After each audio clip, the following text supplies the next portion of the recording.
All right. Ladies and gentlemen, you are, if to anyone watching, you are here for history in the making right now. Right now is the first time that me and my new good friend, Zach, from Man Overboard, are kicking it live, on camera, on mic. Zach, how are you? I'm good. It was some bizarro world shit. I feel What is? like just like our shit combining and like interest that I love aggressively uninterested, and then Dude, I never would have thought that you'd like be like, yeah, fucking come talk to me. bro, I parodied the shirt and Really? I know you from the shirt. Like, it's Yeah, most literally, people do. and I'm not surprised to hear that, but it was literally ubiquitous. So I started, and that was, I mean, just fucking hysterical to me. I told my bandmates about it, and that was because I even worked at a company where I think they would do it. I remember um even like I was a big fan of Finn McKenty, who would write about stuff like that. He's plugged you guys a lot, but the golden era of like the Amir gold foil print hoodies and blah blah blah. This was all like so ubiquitous when I was Yeah, in, because this is old now. I mean, you're how old are you? I'm 37. Yeah, Okay, I'm only 30, so you're a bit. but that makes sense. Like I was that much older, usually give or take, than the people listening to us are paying attention. You were able to be established by the time we were just even starting to understand like how a band functioned and shit. But yeah, dude, when we were in high school, so that was 2008. So everything was metalcore, deathcore, and that was mainstream. And even then, like us, we were, because there were hot girls into it, like, and stuff. Yeah. It was like, Oh, I did, like, we did not feel welcome. It was even that was too normy for us because it was like acceptable and normal people liked it. So even at 13, we were into shit like fucking Carcass and Cannibal Corpse and blah, yeah. blah, because we had to be different. So at first we made fun of that shit, but then saw like it was a whole movement and there was a whole credo and there was a whole ethos where, dude, people were, I mean, there were bands on here that stood on business that would have just violent ass shows, metalcore shows, but also, I know yours was a little more pop punk adjacent, pop punk style stuff. But again, it was almost mainstream to us. So you're a big deal. You know what I mean? Like I knew this. I saw the shirt when I was 13 and then we parodied. I don't think we ever even printed them, but like it was so ubiquitous that I was like, yeah, everyone's going to get this because everyone knows this fucking shirt. Yeah, they I mean, it's funny in a way I can relate to. I know exactly what you mean. If I saw Man Overboard at 13 or 14, I would have been like, this is corny. Okay. Because I like to, and there was like an awakening of sorts around like junior senior year of high school, where I had felt already, maybe I was already jaded enough at such a young age that I had reached a point where I was like we were aware, well, if you want to be successful, do you want to have a job? Do you want to play that guitar for a living? And do you want to make a decent living? Like, great. I love the unseen. Like this is me at the time. Like, the Casualties, that type of shit was more our bag, or even like No Effects or like Pennywise growing up. But we liked, when we decided to make Man Overboard, I was listening to like hardcore and crust punk and stuff. But I also liked emo and pop punk too. But like we definitely knew, like, consciously we're like, well, fuck all that for a second. Like, this shit is cool too. Where's a happy medium between it's music that I like and regular people like it, like the most Dude, happy medium. it took me way longer to even develop that mindset. I was so immature about shit because it was so I totally relate to that. And I only would have thought it was corny because you're fucking successful. You know what I mean? Vanity. Like my mindset was just to be contrarian to everything because I didn't feel accepted in mainstream shit. And to me, you were successful enough that I viewed it as like mainstream. And obviously it wasn't as mainstream as Lil Wayne or whatever, but I think that there might have been a real insecure or immature element of it too, where it's like, oh, maybe I would have hated on this band if I wasn't like seen by the public. Kind of like, oh, you guys accept me as this? yeah. Then okay, it's not corny. This isn't corny, or I'll make it not corny. Yeah, You yeah, know what yeah. I mean? Or whatever it is. But a lot of it was that we were like kind of starting to see past that and stuff. And I think that me and a couple other dudes who started the band were so hell bent on like not taking college seriously, not joining the workforce. We weren't, you know, like I'll admit it, we grew up listening to the all sorts of like, you know, punk shit, underground stuff, but we weren't trying to like barely get by. We were like, let's see if we can we heard bands like Take 'Em Back Sunday and Brand New and stuff, and we were like, we can do that. Let's do it. Like, let's do it. Like, you know what I mean? Let's go for it. Yeah, Fuck dude. it. Fuck it. And Like, and how were you? Were you satisfied with the results of it? yeah, absolutely. Yeah, very proud. We're all proud. That's fucking awesome. For Yeah. sure. So I mean, without even asking, this is definitely roughly where I wanted to start is the formation of it. I appreciate that you can go into that again. It took me years to even have that mentality where, you know what I mean, you go hustle and you realize, dude, work and shit for people you don't like fucking sucks. And there's no money. And there's no money in anything like really underground. I have this conversation with people all the time. I'm like, dude, for these like death metal bands, even the biggest ones, like there's like, I don't know, 5, 10 like extreme bands that are making their living touring because they're on the road 9 months out of the year. And it's like, dude, I'm pretty sure the majority of them still live with their parents anyway. It's like they're not like, maybe like Cannibal Corpse pays their bills being Cannibal Corpse, but other than that, like if you're in a niche extreme act, you're not fucking paying your bills. Yeah, in a perfect world, I would get to be like singing a band that's like Converge, and I would just spaz out all the time. But we'd be in like soccer stadiums, and there'd be Yeah. 88,000 people there that paid $400 a ticket. Like that would rule. Like that's my like weird, you know, that'd be ideal, but it's not. It's not what happens. You're right. There's a ceiling. You think and you could wanna be Trojan cool. horse it in? You think you could Trojan horse it in where you get Man Overboard maybe on Billboard and then transition to a way more extreme act and hope no one notices before you start going to gigs? Yeah, I've had ideas like that before. The old switcheroo. Well, we did that. We Man Overboard billed ourselves as we were going to be there, and because of some unfortunate circumstances that were really beyond out of our control, I think one of the dudes in our bands, somebody had just passed away. We just showed up in full like fiend face paint and played a Misfit set and pretended that we weren't who we were. And then left. Some people were really like stoked on it, and some people like there were like, you know, teenage girls who were like, this sucks. Who had has never heard the Misfits before. Yeah, and I was like not acting like myself between songs and shit. I was like, Zach's not fucking here. Like you know, but we've had some fun. But anyway, we started the band, I guess, like by being you know how you got the best kind of band or couple bands in your high school, and then by like senior year you kind of know a couple bands from other high schools type of deal. So by senior year, my band and there's 2 local bands, right? And both of them experienced the same thing around senior year, 2 different high schools. And what they both experience is this. Half of us are like dead ass serious about this shit, and half of us are ready to like go to college and like was just my high school band, whatever.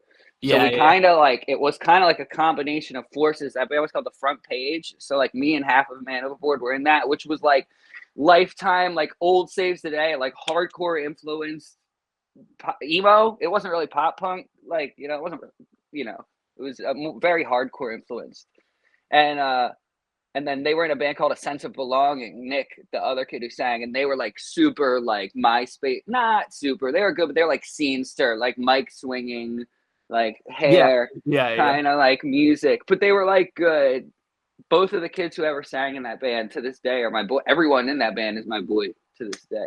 But so we kind of combined by hanging out and being like, "Oh, you're serious about this shit?" I know the other dude, Nick, who sang, he owned a studio. He had a little makeshift studio, and he would invite me over, and we would make demos all the time. We never formed off having band practice or jamming. We formed off blunts and like a computer and tracking. which is crazy because that's what like every kid does now. That's like yeah, and this is way no, more just common. for anyone listening, who whatever, this is what 2007. Yeah, 8, 7. Yeah, no, 7 probably while we're doing this shit. Yeah. Yeah, so this is 2007. So it's not like everyone has a Focus right now, and everyone smokes weed. Yeah, No, I can go get weed at the store now, dude. In 2007, I was getting ripped off for fucking 20 sacks of a bunch of fucking mids with fucking seeds in it. Someone robbed me for $20 worth of mids once. 2007 is where we started to be little G's, kind of, I would say, like with that shit, where we'd be like, we have a couple ounces here, roll 4 blunts, like, you know what I mean? Yeah. Type of shit. Because everybody can drive. Some of us are old enough to get alcohol now. Like, it's like that. Nick could get alcohol. Some of the Man Overboard guys could get alcohol, and some of us couldn't. I could not. Yeah. I could not. And but we were like that age. And yeah, so we would just get fucked up and record. Before we know it, we're sitting on like 50 or 60, literally like 50 or 60 demos. And we just started booking shows around here. And then I never was the one who wanted to do it, but the other guys in the band kept, and I'm not hating in retrospect. They kept making us, we dropped off like the first 20 shows we were supposed to be on. I'm not exaggerating. You didn't want to do it, or? I didn't want to drop off. Okay. But why did you drop off? I guess like probably maybe Nick or Wayne or two of the other, because I'm not throwing anyone under the bus. No, to their credit, they were like, we're not fucking ready. Okay. And I was like, yeah, we are. Like, who cares? Were you like, ready? I guess from like you and me are saying, from a punk kid's perspective, yeah. But didn't. But we had all set our minds to wanting to do something bigger. I don't think I had the discipline to execute all of those things every single day, to execute that mindset every single day. But some of them did. And we're like, we need to fuck shit up when we come out. Like, perfect. I want every kid in there to be like, they're better than every band that I've ever, like, I want every, like, part of our mentality and that small local level. Yeah, we were like, because we were playing with bands we didn't really respect as artists all the time. So like, we were like, I want them to be like, there was no scene unity in like Man Overboard's early days. And we were like, I want them to be like, Jesus, they're fucking good. Like, what the fuck, I suck. You know? You wanted to be locked in like that. Yeah, we wanted to be impressive. I relate to you on that too, just because like I had my grindcore bands, and then I was in metal bands, and the metal dudes were all serious about like practicing scales and practice, you know what I mean? Like getting shit locked in. And all I could think about was, I can't wait for the release of just throwing shit around. Yeah. So I had no discipline too. I couldn't, it took me years to really get to a point where I could even appreciate this kind of mentality. And I totally do now, but like at the time I was so immature. I was like, dude, I want to just get in that basement and start throwing the fucking amp around and start throwing and just go crazy. That's all I cared about. So a dude I used to be in a band with, I told him, I was like, dude, I was so happy when you kicked me out of that band. I was late to every practice. I was late to every show. I didn't sell any tickets. Like, I was like, dude, I really leveled up when you kicked me out of that band. Yeah, they kind of forced me. And I there's probably times that I don't think I ever would have got kicked out of Man Overboard, but thankfully I was responsible for a lot of music. So it was like always I was like, but we were all like passionate about it. Nothing ever felt like work. And then eventually there was when we first started, there was no bands that we were friends with or bands that sounded like us to play with. That took like maybe like 10 months to like a year into us playing regularly. And then there became, all of a sudden we had friends like, Tiger's Jaw and Title Fight, Balance and Composure, and Transit, and everybody was playing together, bands like that, and kind of leveling up together. But there was this weird kind of period before we had even clung on to our most core, what ended up being our most core like friend group of bands, where we were very just like when the whole world was just South Jersey. Yeah. And we really didn't. That's kind of what like Defend Pop Punk was about. We thought that our immediate area, like not talking about New York, not talking about PA, we thought that like a lot of stuff was like corny. Yeah, and that I definitely had to ask about that. What were you defending it from? Really nothing. It's a It was a Most Precious Blood. You know the band Most Precious Blood? No, I don't know. They're a New York hardcore band from back in the day. I think, pretty sure in New York. And they had a shirt, the same exact shirt. It said "Defend Hardcore." Oh, so you stole it? Yeah, we just stole it. And then we were very, and we made 50. We made 50 of them, I believe, red on gray.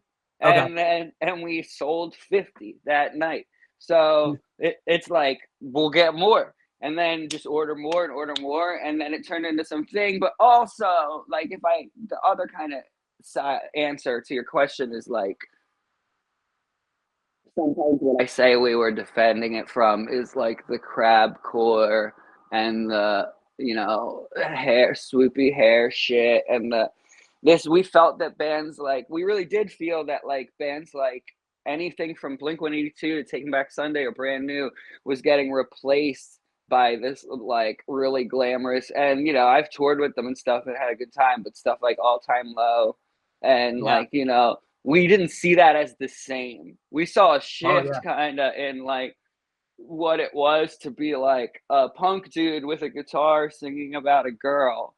And we were like, whoa, wait a minute, that's kind of whack. Like, there's a place for everything, but like, don't forget about like what's actually like what it sounds like when like an actual punk kid tries to write something catchy as hell for a girl.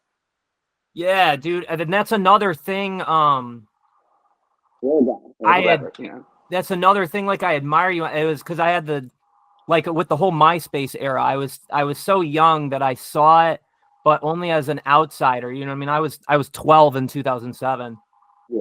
So I'm looking at it all happen, and we're saying this is the gayest shit ever. This is fucking stupid. Yeah. But now it's like, dude, that shit was awesome. But I didn't have the confidence at the time to participate. I didn't have the skill set. I wasn't old enough, and I didn't have the confidence at the time to participate in it, to be that carefree. But now when it's like, oh, dude, I love hyper pop, and it's like, of course, it comes from Broken Side, and now I love that vibe. But at the time, I was way too fucking. I like to say, head up my ass. You weren't there yet.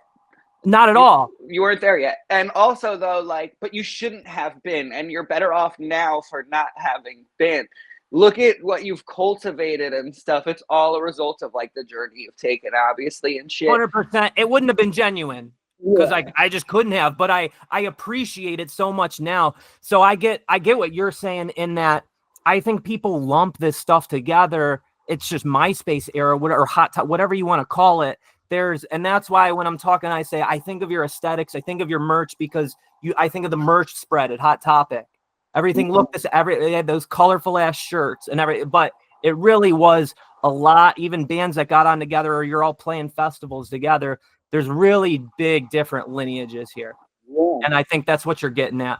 Yeah, for sure. We could tell, and don't get me wrong, we grew up loving pop music and like Blink-182 and like this really bubbly stuff as well. Like, it wasn't that much that like you don't have to twist our arm to try to make catchy music, but Man Overboard was like a result of that whole awakening that you're describing right now. It's like us being like, oh, well, who the fuck do I have to prove to that I listen to Crust? Yeah, like, and but who cares? I don't owe them anything. And it was especially, there's chicks, there's money, high school's ending. And I like that fucking music anyway. And for the first time in my life, I'm saying that I'm not afraid to admit it. Fuck it. I'm going to try to write it. I think I'd be pretty good at it. So you did come from that, though. Before that, you did feel insecure, or just like you were really worried about being a cool guy.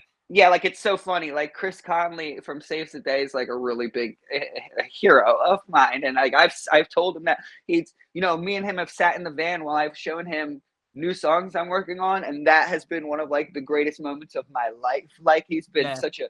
That being said, I remember being shown his music and being like, bleh! Like, oh, this sucks, or like, ew, what does he say? What does that lyric even mean? Or like, that's so like. Dumb, like, oh, I hate it, it's so cringy, Yeah. And I'm saying this about Saves the Day in like 8th grade, and everyone's like, and there were like kids who were less into punk that were like, no, this record's really good. Well, of course you're not going to listen to him. He doesn't even know like what the fuck street punk is. Oh So yeah. So yeah, I'm you not didn't even fucking get listening to real that kid. punk. You heard it on the radio. Yeah, you of course you like it.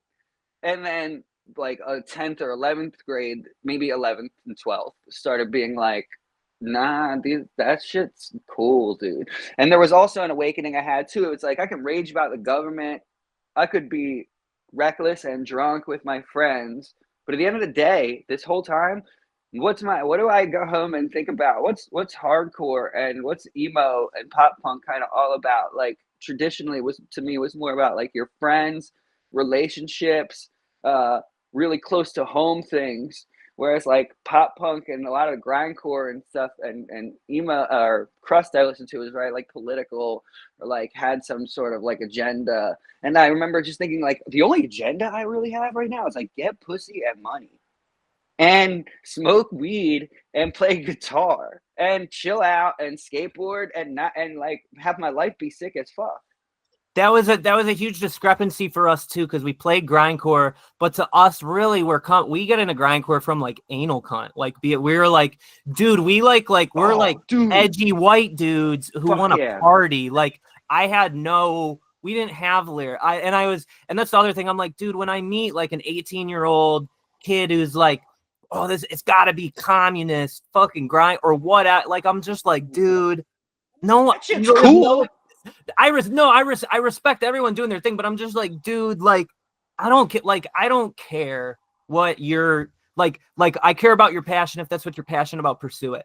But like, I'm not getting political insight from the lyrics to a fucking grindcore record. It's not that serious, dude. And it is when you're 13 though and stuff. But like it is. But as you get older, and it's like that's the age that you turned your nose up. You were saying at Man Overboard, you know, like it makes sense. But and that's why now you look at that as like kind of an immature thing. Yeah, I feel like. But dude, I have to. I feel like on this channel, on your platform, I have to shout out. I had a band that got us all expelled. I was part of a group that got us all not expelled. What's the other one? That's not as bad. Suspended. Yeah, from school that you would have loved. Because I remember when you said anal cunt. We were called Punched in the Groin. So this is like 2000, like a couple years after September 11th. okay. We made our artwork cover was a nativity scene. Yeah, we swapped out all their faces with like Osama bin Laden, Adolf Hitler, Ted Kaczynski, all these people. We put on the inside of the print, thank you to all them, all these terrorists. All the terrorists, yeah. And then we wrote, no thanks to this guy. And we put a picture of Ted Kaczynski's brother who had recently helped get him snitched on. So we put, no thanks to this guy. Our songs, the record was like 9 minutes long. First song, 3 songs took about like 5 seconds. The songs are about like pulling the plug on old people and shit because they waste all our money. And then we wrote a song called Anal Cunt Rules. And then right before we made the record, we were like, wait a minute. Because we were really young, though. And in retrospect, I'm proud of myself for this. We last minute edited that shit to Anal Cunt Sucks. Or no, Anal Cunt is Gay. Oh, okay. Because we were like, and we were so proud of ourselves because we were like, that's what they would want us to do. Like, yeah. Like that was the like cool thing to do, and we printed out copies of it. We brought them to school, and then by like second period, everybody was suspended in the band, punched in the groin. Dude, that's so funny. How long were you suspended for? Just like 2 days. Not too bad. Yeah, you'd probably get a longer sentence these days. Yeah, eventually I got kicked out of that high school. That was the start of. That was kind of yeah, you know. So you get it. So you came from a little more. You were a party guy. You were. It seemed like you're still a party guy. Yeah, I was definitely gonna ask if you guys got a lot of pussy. Sure. Yeah, I mean, I can't speak for everyone in the band, and don't want to because it gets weird where you're like, I don't know, like, you know, different people were in relationships, and I don't remember. Yeah, no, I don't. I can speak for me. If like, yeah. Like, dude, that was unfathomable to us. Way more unfathomable. I'll say way more. And as far as me being a party guy this day, I don't really drink that much, but I still smoke a lot of pot. But yeah, dude, to answer your question, way more than I ever. Let's put it this way. I used to say I've been batting out of my league for like however long. I'm blessed. And then it never, without this band, it never would have. No way. Yeah, it's like, I don't know if it was always like swimming in it, or because that would have been like, that sounds cool, but in practicality, that's like kind of gross. Like when you're really faced with it, and you see the situation, like what that would look like, you're like, well, you don't want to fuck everyone. Yeah. Like, you don't, like, some people are nasty, you know, and it's my point. But I think that I got a better caliber, guys would say hotter caliber of girls because of the band, for sure. Dude, and it was never lonely. And when I was younger, this is no secret. Like, when I was like, when you were like 13, probably. How old are you? 30, you said? I'm only 30, yeah. So, when you were 13, what was I, like 21 or 22 or something? Yeah, 20. Okay, so when you were like 15, I was fucking running amok, like cheating on a girl that I had an apartment with, doing cocaine, hanging out with like strippers and stuff, and whatever women that I wanted to. And that was, dude, and that was the other thing where we were like, so we're being elitist about whatever fucking metal music, dumbass shit, and we like to party, and then we're like, eventually you realize we're like, dude, those pop punk guys are partying way harder than us. Ooh. Like we're making fun of them because like they have clean vocals or whiny vocals or something. I was like, they're putting our ass like in the dirt with partying. Yeah, and then I think there's two things with that. I think we kind of anticipated that happening. Like I think that's what we kind of saw in like the end of, you know, those community college, that age when we started the band. I think that's what we anticipated. Kind of saw that. And B,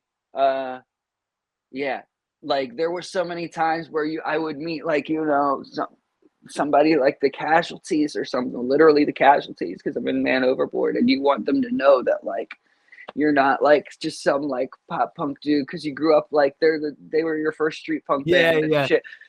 And well, they're a bad example. Let's say you meet, because the Casualties do pretty fucking well and always have. But you meet some really... but how many? I totally get what you're saying. How many copies of the Casualties have the level? I meet someone, I want them to know I'm cool, but at the same time, it'd be nice if they knew I'm cool and shared interests. But I wouldn't trade my shit for theirs because of everything you just said.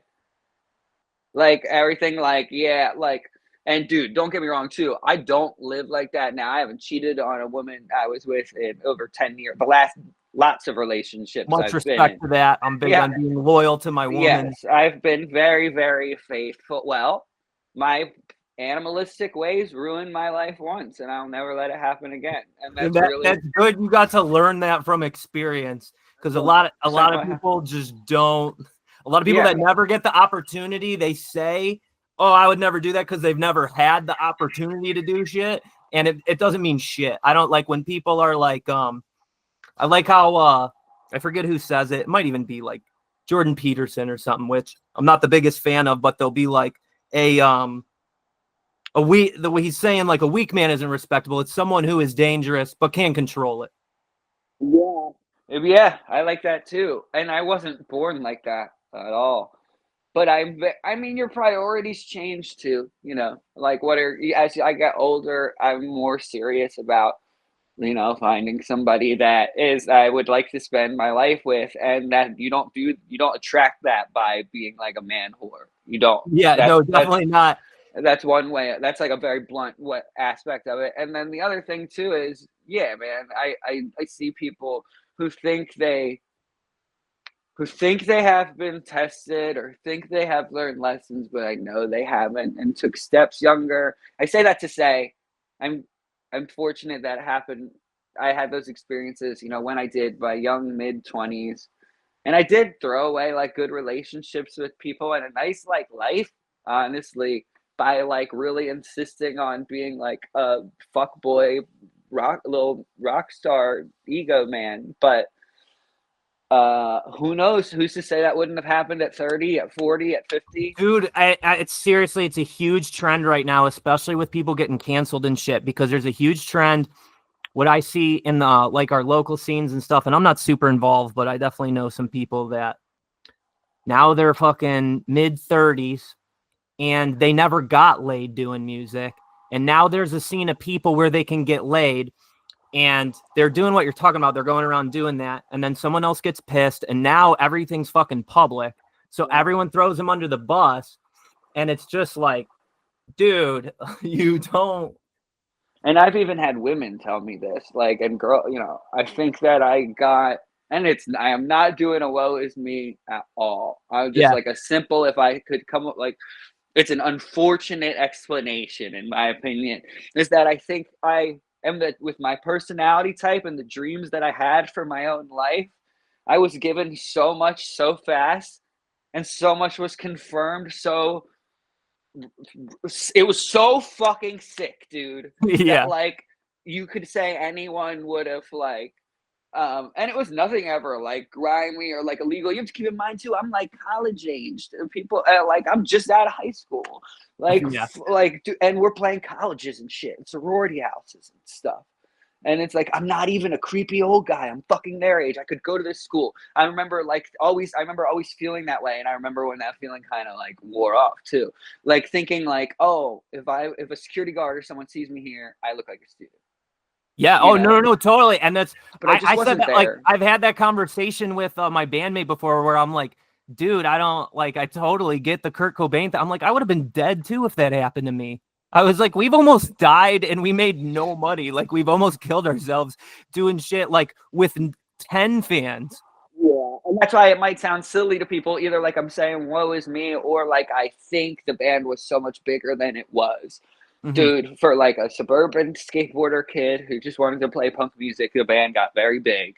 And like it was that fucked me up. Like I won't speak in code. I was dating a very nice girl. Me and her are good friends to this day, but she would have been a great person. There was nothing wrong with her at all. At all. We were in love, and we had a dog and a really nice apartment and stuff, but I just couldn't, keep it in my pants or stop like doing cocaine and then, I didn't prioritize our relationship. I was very vain. Motherfucker. I didn't prioritize things when I was home. She was supportive about stuff. I didn't know how to recognize somebody, a good person caring for me, because my head was so far up my ass. And I don't think I'm a bad person. I just think that I'm was maybe a little weak at that age. You just need to go through it to learn it. It's not about like beating yourself up for it, but that's good. You're aware of it. And I tell, dude, you just, because there's no point. That's what I'm getting at, is like when I'm talking about these guys that I see 30-plus-year-old dudes that are hooking up with 20-year-old girls that are like using their fucking hardcore band as leverage to finally get laid. They're on like a revenge arc because they never got laid and they were losers for playing in bands, and now they can finally get laid for it. But it has like a predatory vibe.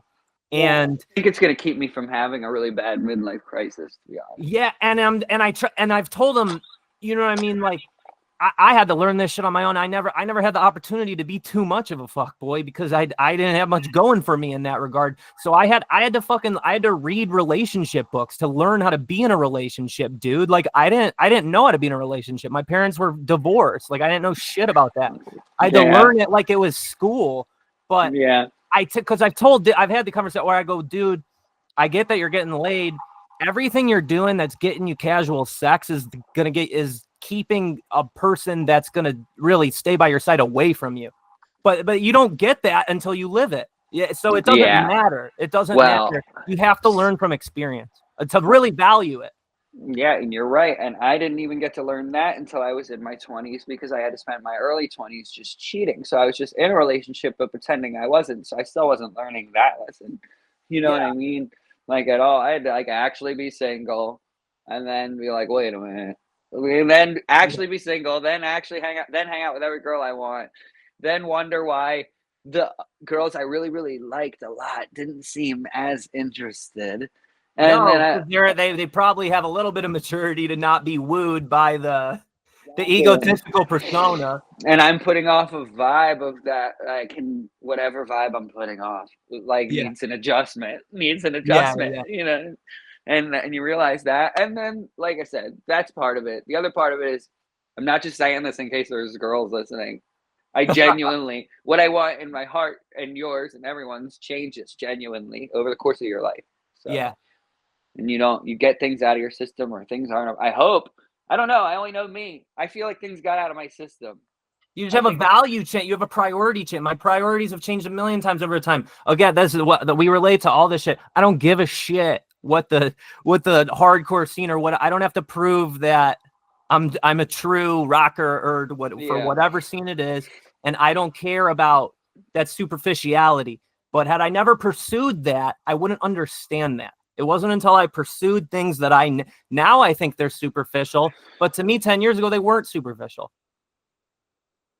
That's fun. That's the natural path, I think, of being someone who starts off in underground music, but continues being like an active music listener through adulthood.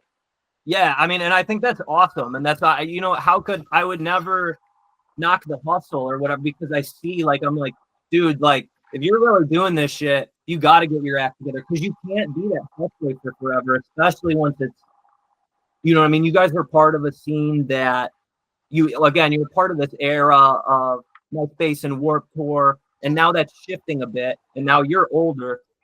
Like our little 21-year-old egos, right? We almost felt eligibility to say to like the 14 and 15-year-olds, don't look over there. Look over here. Like, pay attention to this. This is what's cool. We got you. We got you. We got you.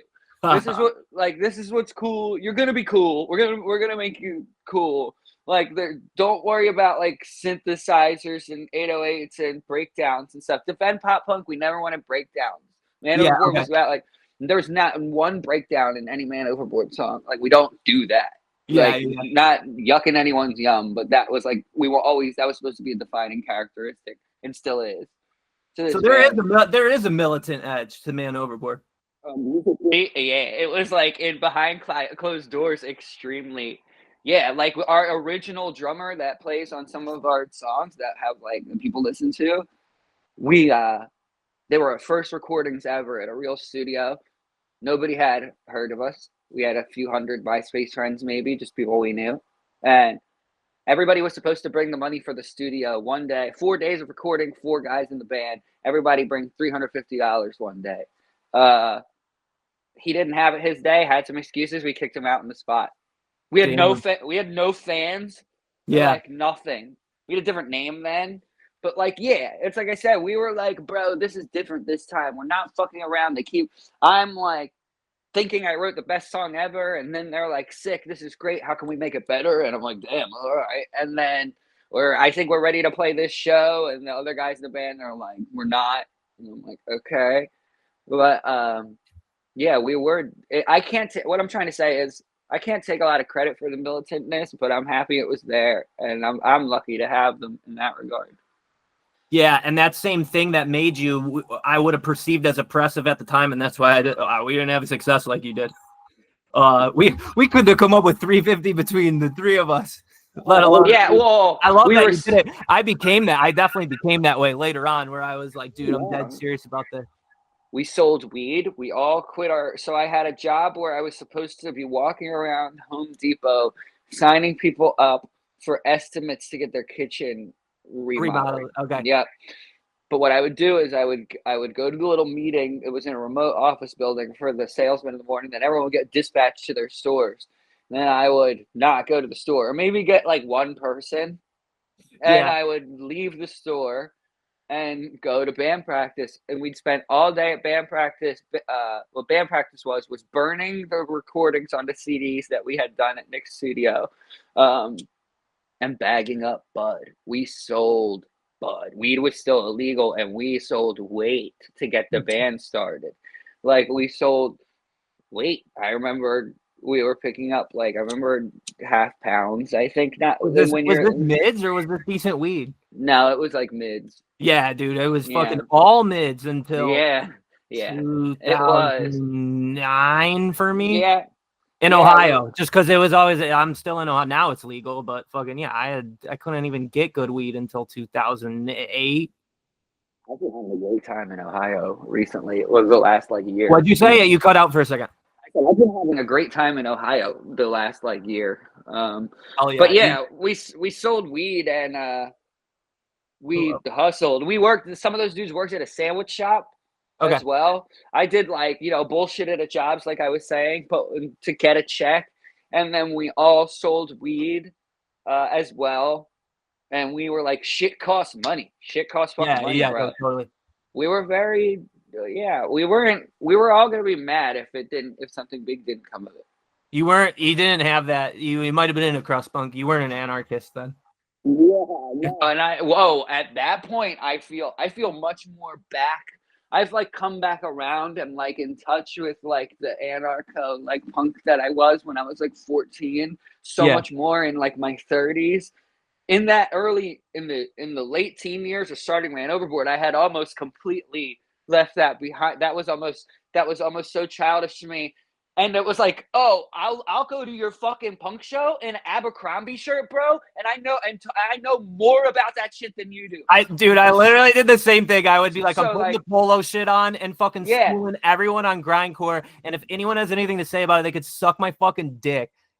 Fuck you. I'm literally punker than you for that. No amount of shit like that became my mindset. If anything, that became my mindset.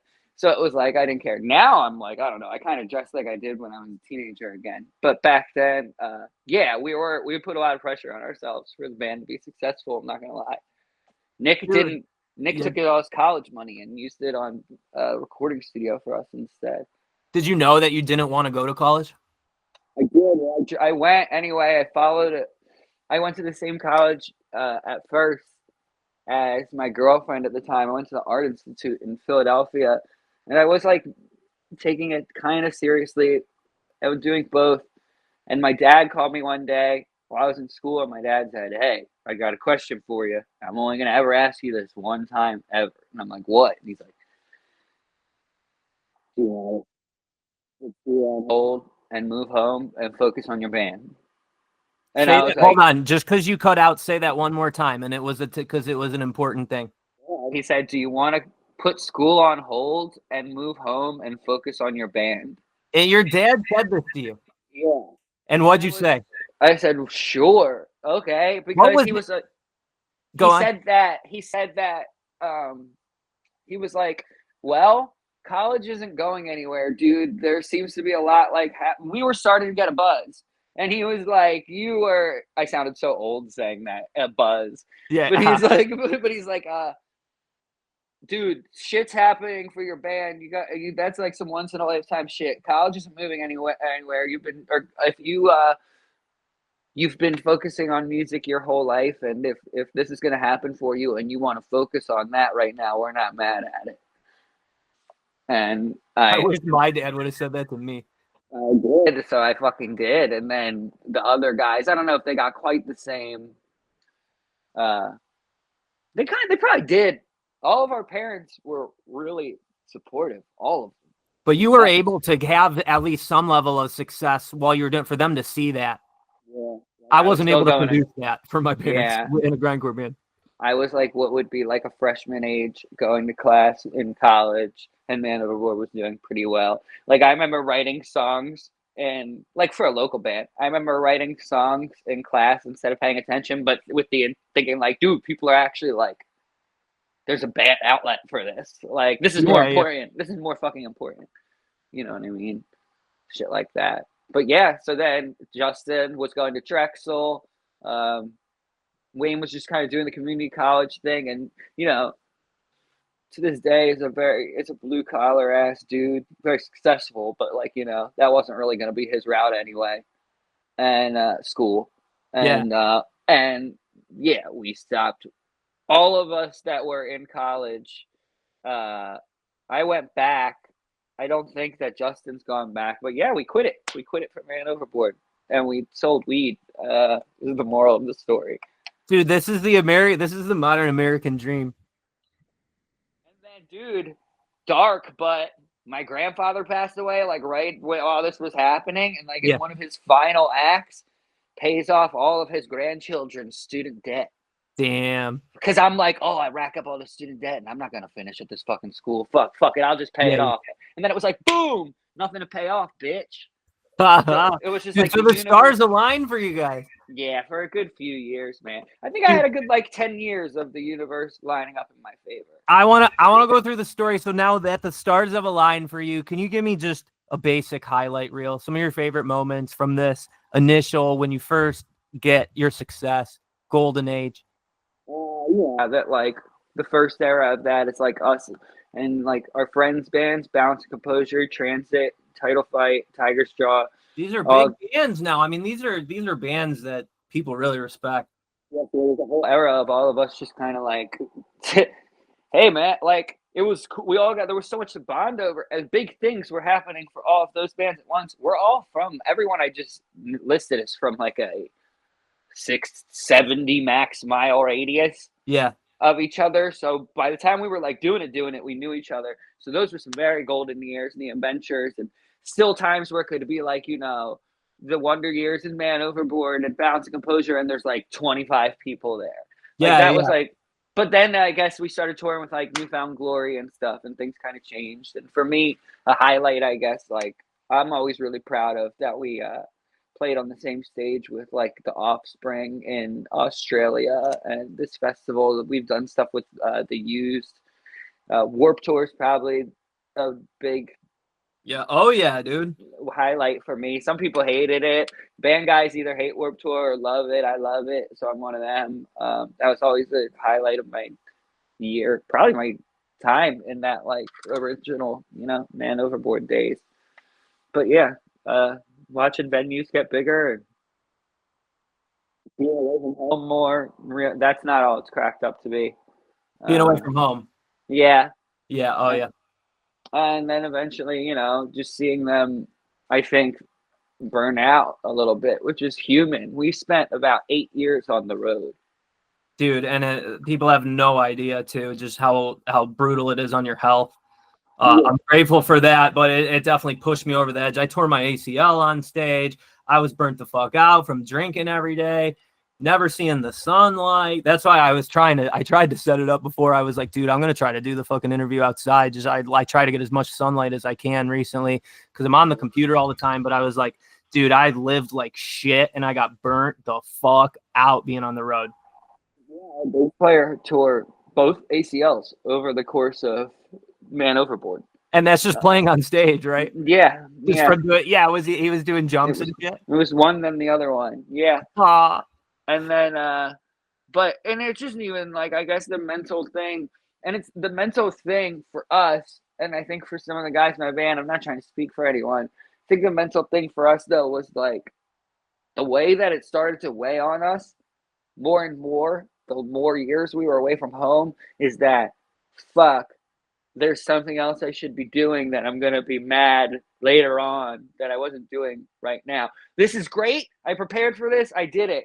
Am I not? Am I going to find myself later on fuck, I should have put some eggs in some other baskets type of deal. You know what I mean? Did you feel that way about anything specific? No, because just like I was too immature to be so militant when we were young. I think when we were slowing down, I was also too immature to truly feel the same as them. I was like, nah, you guys are being whack as fuck. We'll be fun, but they're my boys and shit. It's all good. But they had, and now though, I don't feel that way. Now I'm like, they were right. They were right. It was okay to totally take some time to be like, what if you want to have a baby? What if you want to start a business?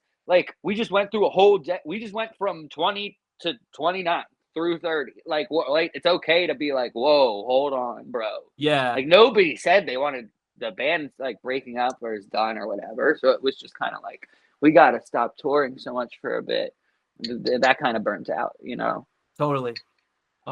Definitely totally. But yeah, I'm I don't care. You can ask me. I don't know. Nothing comes to mind. There was debaucherous things that I saw and witnessed and took part in, and fucking sick ass the rock and roll behavior. Did you ever have to shut down a pop punk Jeffrey Epstein adjacent type situation? I'm really fortunate that, and I'm hand to God, nobody I ever surrounded myself with. If anything, I think we were guilty of knowing who creeps were, and I guess by today's standards, and not just saying anything or Dude, doing. same thing here where there were a couple guys here. I don't care to Yeah, throw them out or no, anything, but definitely where it was like everyone knew it and everyone just, it wasn't that big of a deal, but once I it was cheated. definitely a big deal once everyone was talking about it. Yeah, it was something that at no point you ever wanted to be around. I think I didn't hang out with guys who were like on that shit ever. I would know and not think that's cool. Well, part of me was like, yo, we get like the vain ego part of me is like, dude, we get like actual bitches. What are you doing? Yeah. Why are you doing that? Why are you doing Dude, that? no, that's so funny. Like, you know what I mean? Why would you do that? I've posted so many memes ragging on pop punk bands. I would not feel like I had journalistic integrity if I didn't ask. No, it's cool. A lot of the cheating that I did on my girlfriends when I was a young man was with women much older than me, to be honest. Okay. Yeah, always the same age or older. Yeah, you got to be able to get into the bar. Figure I'm like 24, 25. Yeah. If you can get into the bar, and if you can get into the bar, hi. Okay, yeah. Hello. Yeah, like that's nothing else matters. And people are like, oh, Warped Tour, were you ever like IDing bitches and shit? And it's like, I really wasn't in that situation. Not saying there wasn't girls around, but like you know when you're talking like a 25-year-old versus a teenager, you fucking know. Yeah, dude. You No, and I know. think the same thing, and it's just like, dude, I know it's like, dude, you had options that night. If someone was doing something real sketchy, I was like, you got like a thing with that, you picked that. You know what I mean? It's not like that was the only people coming at you. And like, dude, like for real, like we're not weirdos. Like we have little sisters and stuff. Like that's gross. Like I love that. I love that you'd address it. It's so funny. Yeah, I'm real. I'll keep it real. But like we were, because I also say like I was running around with all these girls, but I mean they were my age or older. Maybe like 1 year younger. Yeah, to us on the it's a meme because to us on the outside, you pop punk guys are getting laid way more than we are. Yeah, it was. I mean, it was definitely a problem in the scene, predatory behavior that I don't mean to downplay. And for real, like fuck all those bands from the bottom of my heart. Like fuck them, because too, there's so many bands like us too that like. Yeah, it's just a meme, and I love memes, and I have an offensive sense of humor, and I'm hard to like offend. That being said, there's part of me that's like, man, now dudes like me got to deal with being like the predator genre because of you fuck asses. You know what I mean? Yeah, you're like, dude, I got a clean record. What the fuck? Yeah, exactly. Like I have to be overly nice, but no. Do people come at you like that? Do people okay. I was gonna say, like, I know it's a meme on the internet. I don't know if people are really coming at you like accusatorily just for even being in a pop punk band. No, I mean, I've always tried to treat everybody that I've known with respect in life and not had any reasons. It's like I said, man, I haven't always been the perfect boyfriend, but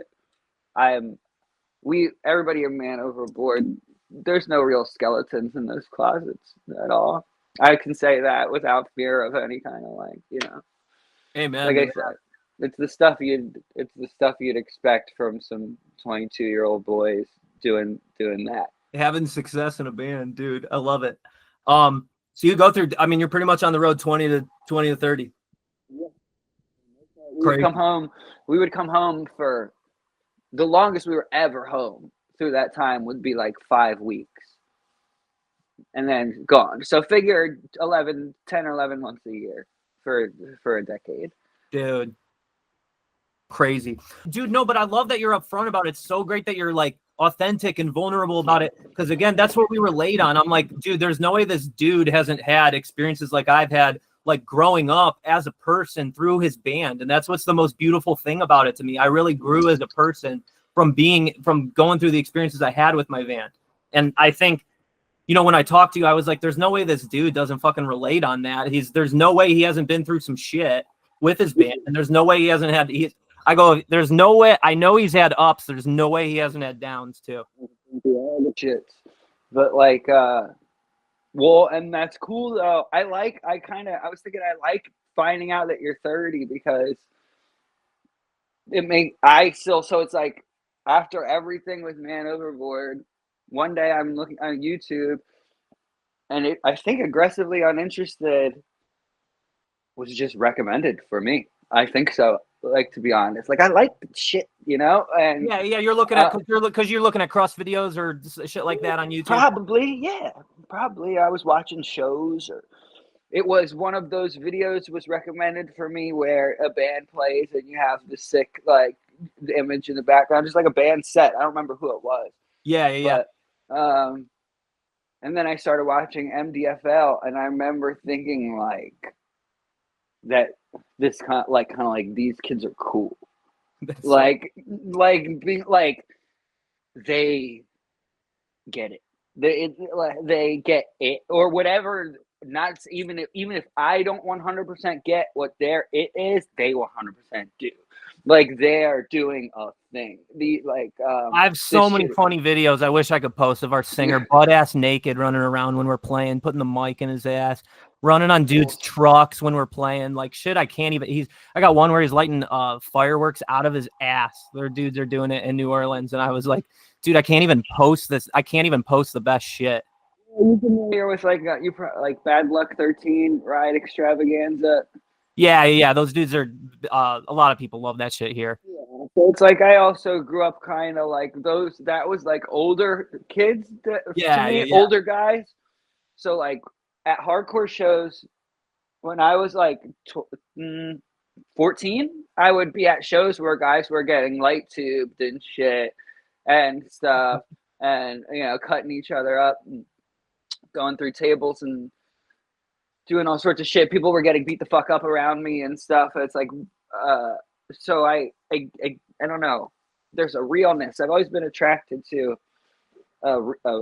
shit that's real. It doesn't even have to be aggressive music or punk or metal or anything. That's how I perceived it too. That was commonplace, dude. Here in Cleveland, I was just having a great conversation with one of my friends who's older than me, who has like a better understanding, and he was just like, dude, Cleveland did not like, we don't have a lot of universities here. So like we never had like, now we have like real PC bands and shit. Dude, when we came of age, that did not, there were a couple niche, like maybe they were trying to do like Earth Crisis, like eco-anarchism, like, but when we went to shows, we went to fucking dirty ass houses and people would light fireworks inside. Dudes smash like bottles on their face. I mean, when we were 16. So when we would go to like death metal shows, and it would be all old dudes standing there. So then eventually, once we found house shows where, dude, they had shopping carts on the inside. They'd push around in the shopping cart, light off fireworks, smash bottles. I mean, like brutal shit. And we were like, this is what I've been looking for the whole time. When you're a teenager, I felt like everything was just. There was a few years it wasn't even about the music.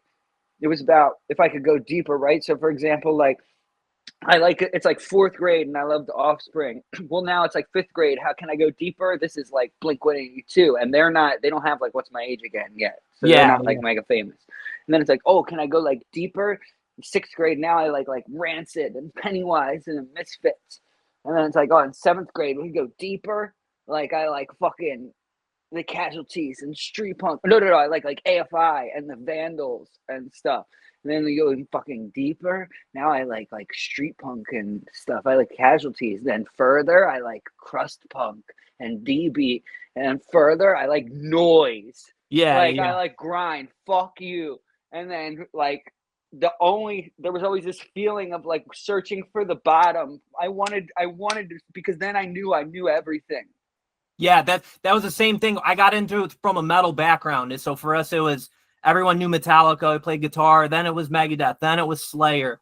Then for me, it was like At the Gates, shit like melodic death metal. Then it was Cannibal Corpse. And then when we found it was Anal Cunt, Napalm Death. Then we were like, dude, this is like, this is deeper. But even still, we had to find that because we would go see death metal bands and it wasn't crazy like that. It was old dudes standing around with their arms folded. And we were like, where is the crazy shit where the people are crazy too? And that's what we found in grindcore, power violence, hardcore, you know what I mean? Like, so we were like, I felt like I found it, but then we saw, you know what I mean? Dudes that were involved in that, there were dudes that killed them. You know what I mean? There were dudes that fucking we saw the bad end of that too, because people really, you know, I mean, these people really were crazy. There really was struggles with mental health that were not addressed because there was this machismo culture around it, and no one, you know what I mean, back then, no one fucking talked about. Do you think that it attracted kids who had those issues anyway, who maybe weren't even like musically minded?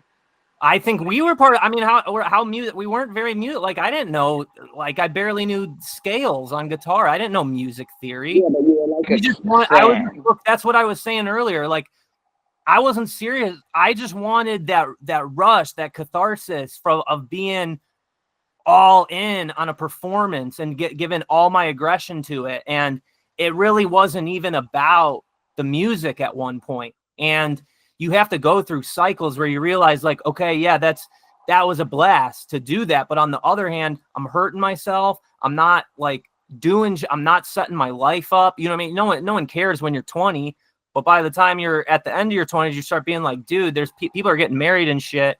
And my singer's shoving shit in his ass. I'm playing naked on stage. Like, you know what I mean? You start to, like, when you really go through it, you start to see both sides of it. And I think that's where the wisdom comes from. Yeah, it's sick though, man. It's like when I saw your channel, I was like, that was the first thing in a while, in years, that it made me be like, oh, what the fuck is this shit? Like, you know, I mean, like, there's a bunch of shit I don't know about. Like, I'm seeing there's all these sets of these bands and stuff, and I'm like looking at what's going on. One of me and my friend's favorite is Come. Yeah, dude, I told my friends, I was like, dude, I'm talking to the dude from Man Overboard. They're like, who's Man? I'm like, you remember the fucking shirt? They're like, yeah. I'm like, dude, he hit me up saying he punishes people that are staying in his house, putting the videos on. I'm like, he's probably punishing pop punk dudes with our videos. That's so fucking funny. I make him watch Come and MDFL, a lot of it. I think it's so cool, dude. I low-key, I want to put together like a really noisy, trashy grind project one day and make a video on your channel. I got a few friends. You got it. We have a few concepts we would like to bring to life one day. Dude, it's so funny because I'm on the opposite. I've been doing grind for. I'm like, dude, one day I'm gonna get. I was like, dude, I want to get fucking Zach on a hyperpop song or something. I'm like from the underground, like conspiring to be mainstream, and you're like from the mainstream conspiring to be underground. Yeah, all this stuff. Yes, I know exactly what you mean. It's very true. Or always like just. I definitely have some sort of insecurity about. No, it's just part of my personality, I guess, that's come out now, about wanting people to know where I came from. I always thought it. So check this out. I don't know why. What made me? Well, this is kind of on topic. When I was a little kid, I used to see Good Charlotte on MTV, and I thought they were fucking corny because I didn't like the song. But why I didn't like them was because he had a Casualty sticker on his guitar. Now it's like, what the fuck? You're what a poser. Like, how can you're, oh my God, fuck that band. He has a fucking Casualty sticker on his guitar, and they're like fucking whack. Like, they don't listen to the Casualties. They don't sound like the Casualties. Like, I'm that young. Yeah. I'm in like 7th grade. Something happened over the course of Man Overboard being popular where I was like, I understand why he put a Casualty sticker on his guitar on MTV. Because there's a part of you that just wants them to know still. To know, dude, I wasn't always a sellout, man. I really came from this shit. Or the way I look at it is like, yo, I'm not just some like chud. I sold out. I used to be cool. I know all the things you know. All the things that you think are like above me, I'm aware of them. I know, and it was the same thing for me where I'm like, I used to think, oh, I'm the only one we're the only ones who know about this shit. And it's like, no, dude, there's fucking even whatever, like to see now, like Kanye West was always listening to Birds. You know what I mean? And I'm like, that's really it's like, no, dude, people in music, like whatever. I remember when people freaked out in Lady Gaga's video, she has the Bathory, it's a Doom like logo on her leather jacket. I remember everyone being like, no way does Lady Gaga know what Doom is? No way. And I'm just like, if you look in it, and then it's like the dude from Bathory was the one who directed the video, and it's just like, dude, people fucking. That's the thing. It's like a system where people mainstream people love the vibe of this. They get the vibe of, dude, this shit's all in, fucking energetically and aesthetically, but it's just, how do I channel that energy into something that could have some viability commercially? Yeah. I legitimately listen to Doom, like in my car regularly to this day. Yeah, I mean, same And thing. like Discharge and stuff. And I don't, but I have felt this like letting go of anything to like any kind of aggression with it or anything to prove to anyone. And this new door opening where I can like draw this life that I haven't before as like an artist from shit like Discharge or like Doom or something. Even I have a Doom thing on my back most of the time, but it's crazy. It's like I remember the guy who produced the first Man Overboard record, Jesse Cannon. He had worked with Limp Bizkit, and we Bro, were I like, follow you. Jesse Cannon did your shit. yeah, No shit. I mean, he's one of the most knowledgeable guys about music marketing he right was now. I our follow his shit all the time. so Jesse Cannon, the first I believe band. No, but Jesse Cannon was our manager. Okay, In the and beginning, was he young? Was he younger in his career at this time? What time are you talking about? Jesse was like a little older than you are, Okay, and we were like 19 when he started fucking with us. So like, okay. imagine that happening. Yeah, He was yeah. probably like 31. And he was real knowledgeable at the time about shit still. But he was still like a New York scenester, like party boy, like old, like not grown up yet at all. Like Okay. still like he was a sick ass, yeah, some sort of like genius, but like still this very like hipster Brooklyn guy. Like who Yeah, is like he would show up to the studio, we would start recording at like 1 because he drank until like 5 in the morning at like, dude, I was at the bar last night, I spent like $450 fucking dollars, like, and yeah. like that's our the Jesse Cannon voice, and Yeah. and he'd be like, but I remember him telling me, I was like, is Fred Durst cool? Like I'm all like, is Fred Durst cool? Yeah. And Jesse Cannon's like, dude, he's like the sickest dude ever. And Yeah, I'm like, and that's another really? example where I'm like, dude, But Fred Durst it is goes a back to what you're genius. saying though. What Jesse said about Fred Durst was this: he has the best music collection. Dude knows so many good bands, and it's like you said, everybody knows. Everybody knows what everything is. The guy from Limp Bizkit knows what fucking, like, I don't know, probably your fucking band is. Like you do, like he has a computer and a phone and lays around all day. You know, like if he thinks that shit's cool, it's out there, like for people That's to a watch dude it. you can tell. I love the guy just because you can tell he has that distance. He has that self-awareness of his persona where he just knows I'm a persona and I play a character.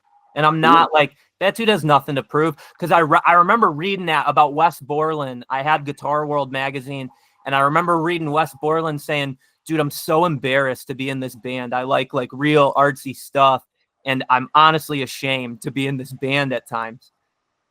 That's crazy. Yeah, I mean, I don't know about Wes, but I just remember him saying, and my young little mind being like, "What, Fred Durst?" Well, no, I was like, I think it kind of made sense to me when I heard him say it, but I wasn't expecting it. Now that I'm older, I see like totally, of course. He said that Fred Durst just like knew that dude knows good music. That dude has best taste in music. Like talking about, he knows every good band. Like his vinyl collection rules, whatever it is, was the vibe. Like he's the sickest like music head like Yeah, ever. and it's when I was young, I couldn't have comprehended that because I was so insecure. I wanted to think I was special for knowing that shit, and it's like, no, there's no way a mainstream guy could know that. And now, I mean, it's obvious to me now. I'm like, that dude knows what he's doing, and that dude just has a niche. And his story was he never even planned to do that. He was trying to be a director. Is how they formed Limp Bizkit. He had to do like he had to do a music video for his directorial portfolio. And then they're like, no, dude, this shit's going to pop off. You got to do this. And he was like, okay, I'll guess. Yeah, that's how you become like a band's band, I think, too, by just being like real about actually coming from somewhere as a music lover. Like it's like we would same with our shit. Like a lot of times the difference between if we thought a band was actually cool, like one of our peers, or if we didn't think they were cool, was like, like if, let's say you guys were a pop punk band, it'd be like, we'd like in our van or on our bus, I'd be like, I smoked with one of the dudes from MDFL today, and they'd be like, was he cool? And I'd be like, yo, I smoked with one of the dudes from MDFL today, and he did not know what Rancid was, or like. Or like something like that, we'd be like, all right, well, like they're fucking obviously like corny. Like everything's taken with a grain of salt now, like forever. Like you don't like come from whatever. If we met a country band and found out they were like really super country kids and there was never a punk bone in their body, but that was so authentically them, we'd think they were fucking awesome. Yeah. If we met, but like if someone was out here trying to act like some sort of like punk byproduct and there wasn't a punk bone in their body, we thought they were whack. But that's also why we kind of fucked with like more poppy and glam, like Warped Tour MySpace stuff, because we were like, they're not trying to be like punk. That's like pop music. That's like a kid making pop music in his garage. The only reason to be mad at that would be because you're a dick. And that's how I feel about it now. Yeah, like they weren't trying to like electronic scene core stuff. I love that shit to this day. That shit was cool, and that's another reason we kind of like, I don't know, fit in with the times, because I like that stuff. You could see it now. I mean, that's what I love the hyper pop stuff that's going on now, and a lot of people love that. But if you trace that lineage, you know what I mean, that's from Millionaires, Broken Side. I mean, that's from fucking Crunkcore, and you gotta like. They were, on the one hand, they were retarded. On the other hand, they were genius. Yeah. All of those bands, yeah, we were down with that vibe. Melissa from the Millionaires and I were very close. We go way back. We like, that wasn't infringing. And I'm saying this in regards to defend pop punk or whatever. We felt like that wasn't something like the Millionaires or wasn't infringing upon pop punk, because there's the separation of it. It was just when people started to say, oh, what about breakdowns in pop punk? You were like, that is not true pop punk. It's not a breakdown. Like, relax, dude. Like, you don't need to like, yeah, like look like you were just cut out of a magazine, like a perfect like model boy, and yeah, then have like a breakdown with like synths and stuff, but then like, I don't know, take the place of a band that like No Effects or something at Warped Tour, which is like how our little minds looked at it. You know what I mean? Yeah, dude. And that's what, this is a perfect segue to where I was trying to go. It's just like, because I look at you as like a singer songwriter, especially you're doing your shit acoustic now. You have music to back. You can't do DB acoustic. Yeah, I'm thinking about it. Well, actually, here's what I was thinking about doing. It's like real blown out crust, like guitar tone, and then that's it. And vocals, but me like normal emo vocals, and no singing or nothing. I mean, no drums or nothing, just singing and some fucked up guitar. Dude, you know who comes from that? You ever hear? Do you remember Dropping a Popped Locket? Yeah, dude, that was Crunkcore OG, but clearly crusty. Now he was totally on the cutting edge of all that Crunkcore shit. He had crazy Crunkcore shit, MySpace era. Now it's like that. Now he does like Leftover Crackish, kind of crusty stuff. But again, kind of in that same. That too. Image. You know that Jesse Cannon did Leftover Crack too. I didn't know that. Yeah, and it was crazy because that was me. I'm going in there like, because now it's like I've kind of like hung up my boots, so to speak, and been like, we're gonna just full time be this like emo guy and try to make a living out of it. But then we get to finally, we're gonna go record with Jesse Cannon, and we get to New York, and he's like, yeah, dog, I recorded Leftover Crack. I was like, really? You recorded Leftover Crack? I was like, that's so fucking sick. Like, you tell me. He's like, yeah, they're my fucking boys, and then tell me all about it. I don't know him personally. I don't know if he would be as proud of that these days. Yeah, he's proud. But not like.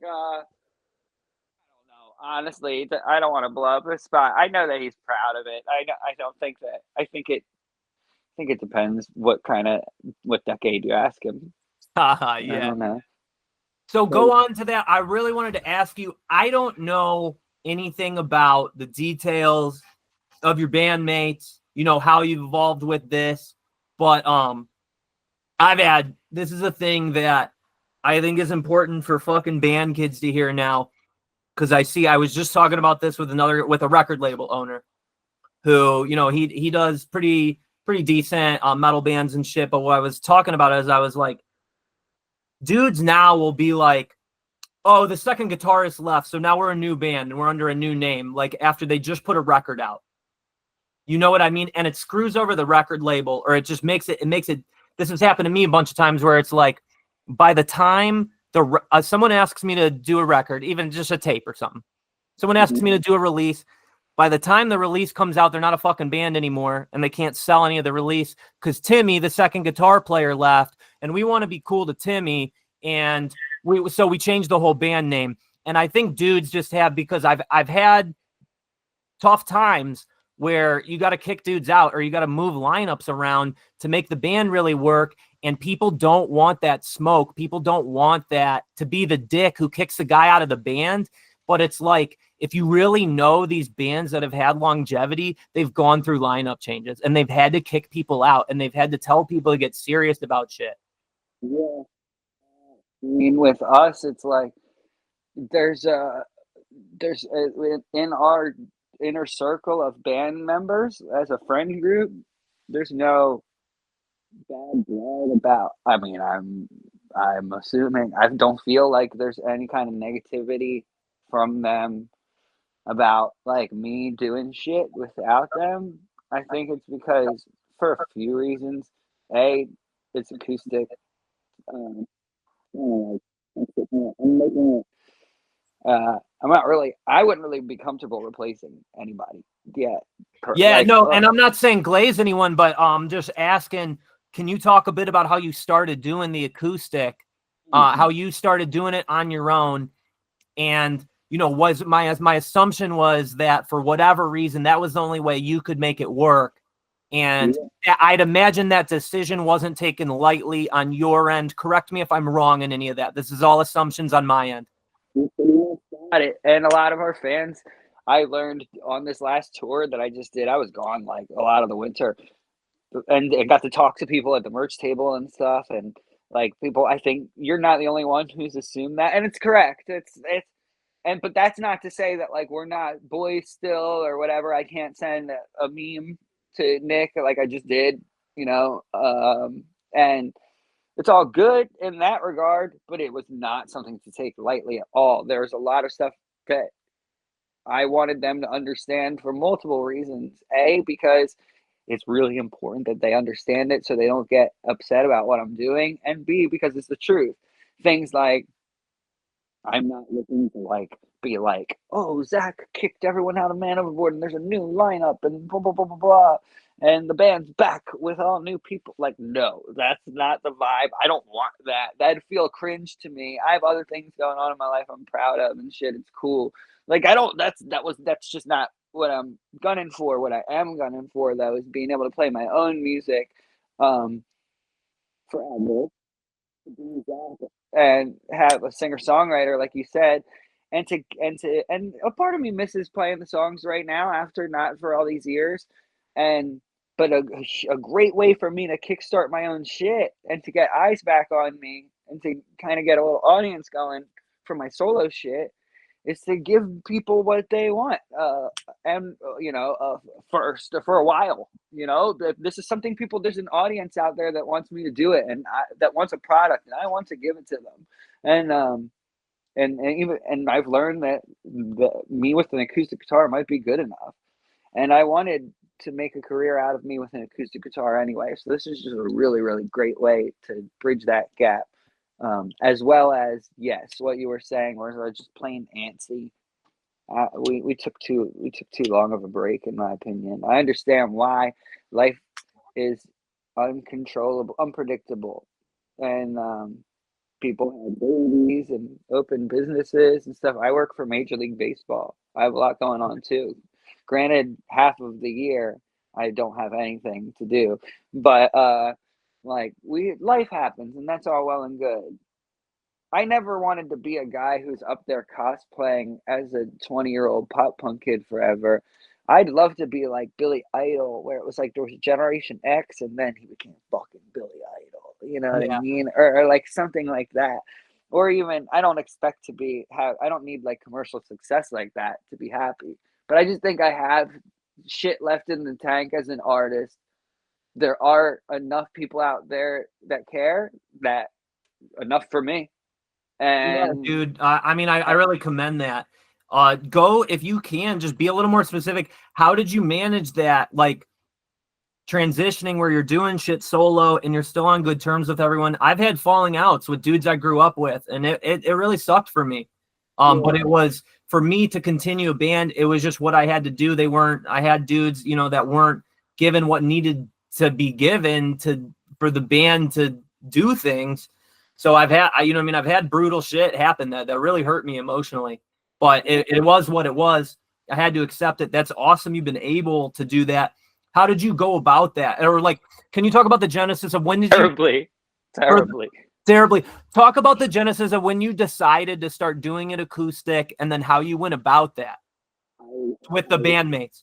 So there had been 1 year. The first they say we're going to take 2 years off. Then I got like 1 or 2 years off because baby's being born. I'm like, that's cool, whatever. Then that turned into 3 years. I was like, all right, this is okay. Then I think another baby was born. No, somebody else, a new was pregnant now, which is these things are fine. So in this time I started being kind of like, yo, let's play like 4 shows a year. Yeah, let's just do a couple festivals. We'll fly out for the weekend, fly back, and just, you know what I mean, no fucking 10 weeks on the road shit, but like we gotta at least like do some festivals. For their own reasons, like didn't want to that year. Can't this year. Okay. Next year happens. New, again, valid reasons. None of these reasons will ever fall under something where you're like, well, that's fucked up. But yeah, and let me just, for anyone listening, if there's a fan that's a fan of you, fan of the band, this has nothing to do with glazing anyone. This has nothing to do with anything. I'm asking for the artists who might have to make a decision like you made. You know what I mean? I'm about to shit on myself. So like okay, so another year goes by, they can't do it. And then I started to get, and I repeat that. You cut out for a second. Repeat that. You start to get pissed off. You said. Yeah, I started to get pissed off, and I definitely, the first time I ever approached this issue, approached it incorrectly, which was with anger, and I came at them all like, "What the fuck? Like, dude, do you want to, like, you said, all of you that I'm talking to said one thing to me and to our fans, and now we're doing a different thing, and we're getting to the point where it's not cool because this is not how I planned my life. My life's supposed to be doing that." Yeah. And I get that might not be yours, but and I was down to take like a little break, but like, what are you gonna do? Like, that was kind of my attitude, like in or out, kind of like decide. Yeah. Well, because you're saying now it's been what, 3-4 years where you haven't done anything, and you're feeling like the fire's dying down, and you're losing opportunities. I'm really yelling at them and being like a dickhead like 5 years, to be honest. And repeat that, just because you're cutting out. I think my oh, that sounds way better. Yeah, these were dying, I think. Hold on. All right. So oh yeah, that sounds way better. All right. What was I gonna say?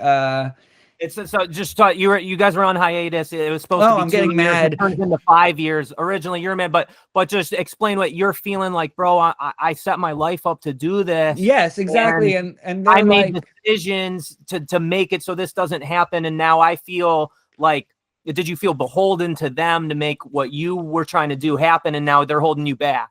I just felt like we're going to start getting into a territory where I'm respectful of everything that you want to do schedule-wise, because I want you to be able to accomplish all of your goals, all the things you want to do with your time here on this earth.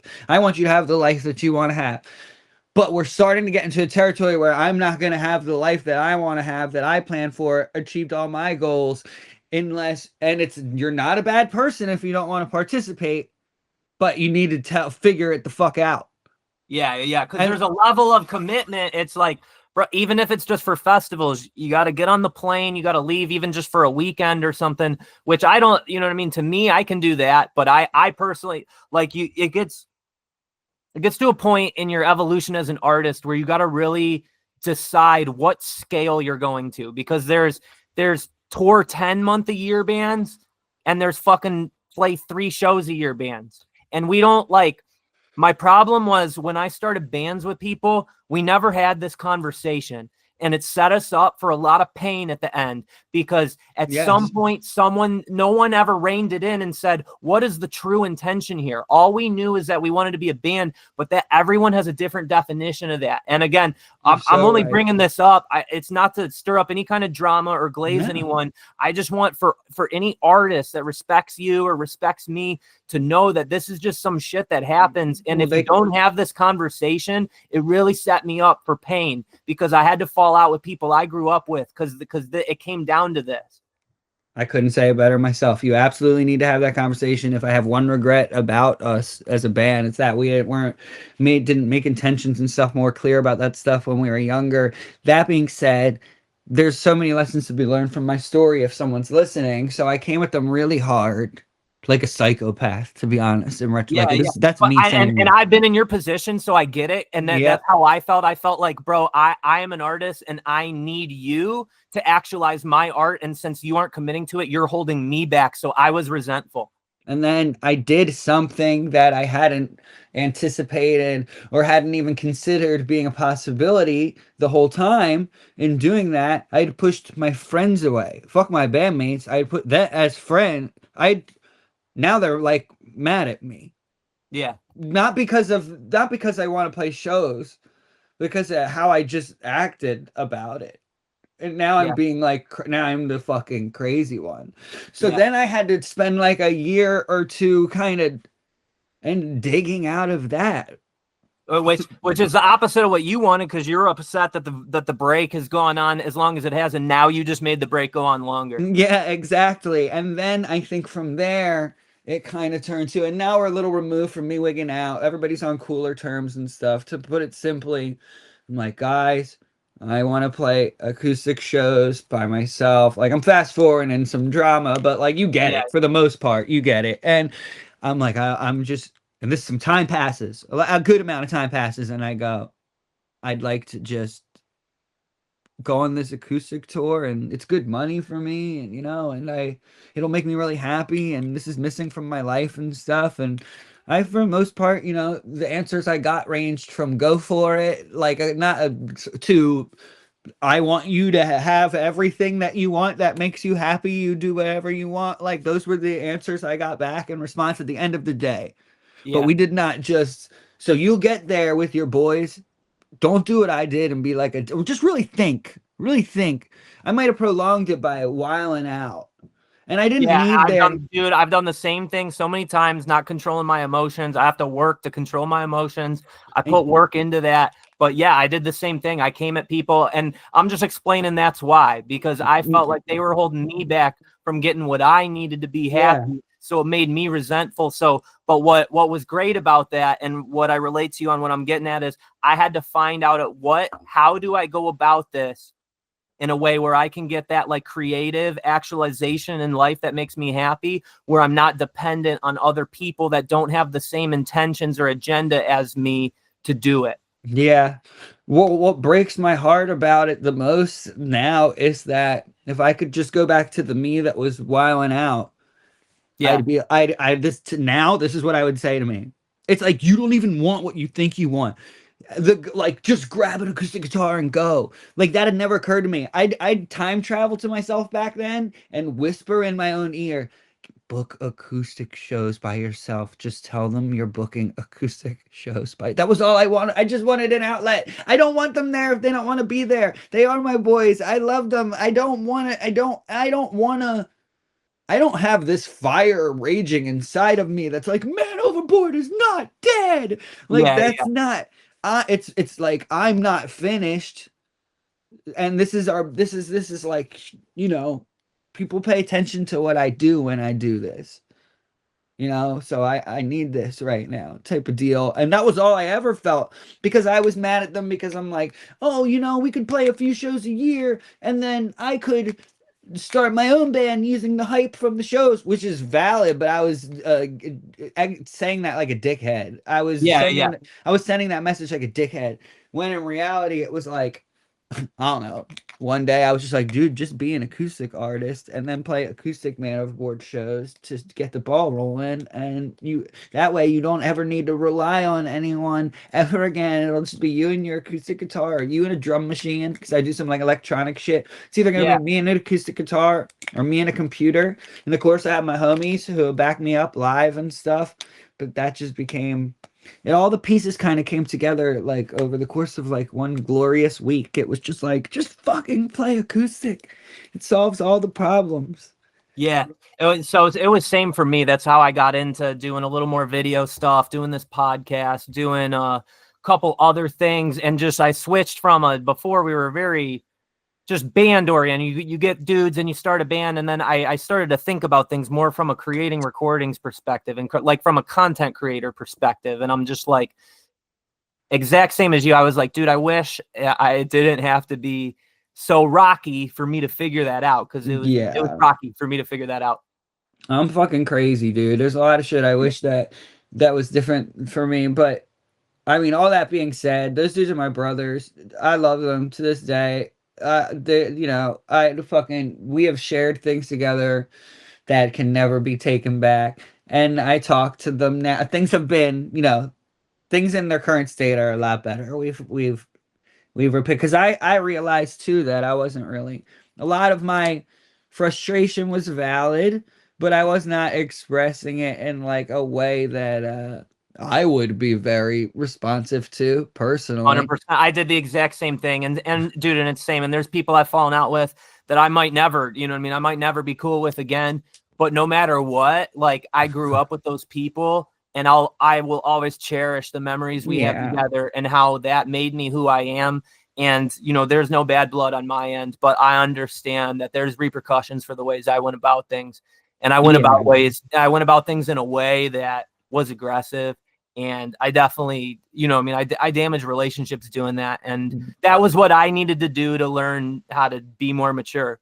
So I don't regret it, but it was definitely just to, again, I love just to share that, just for if anyone is going through that, or get to a point where they're trying to be an artist, they want to level up and their people can't come with them. You know what I mean? Not everyone can come with you.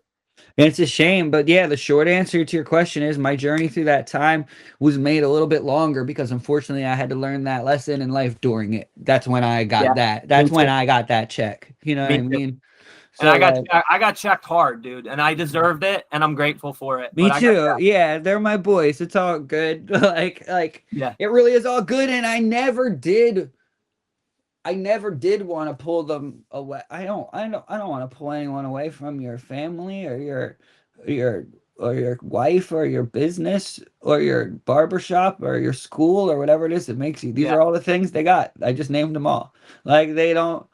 Who would want to pull someone away from any of those things that make them happy? For a pop punk band in your 30s, I don't want you. I would never want you to give that up. But I was not, even though I thought that I was making that clear, I wasn't. Yeah. I wasn't acting like that was clear. And it's just like the same way I had to learn a lesson.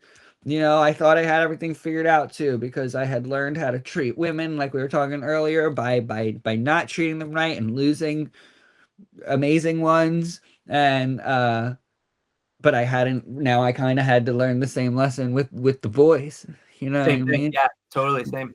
Yeah, but it's like at the same time, I get where I was coming from. Yeah, You know what I mean? And I relate to you on it, but it's definitely at times, you know what I mean, when you're dealing with people that aren't as driven or whatever, they don't get it. And, you know, I had to really do that.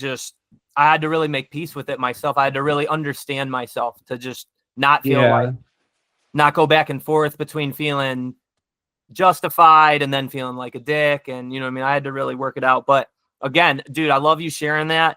And someone who's in that situation listening to this, I would say really think hard, exhaust your mind trying to think of what you would say is a really peaceful solution, because it's there and you're not thinking of it. yeah, dude, just before you fire off the text or whatever, just take a deep breath. Put your hand over your heart.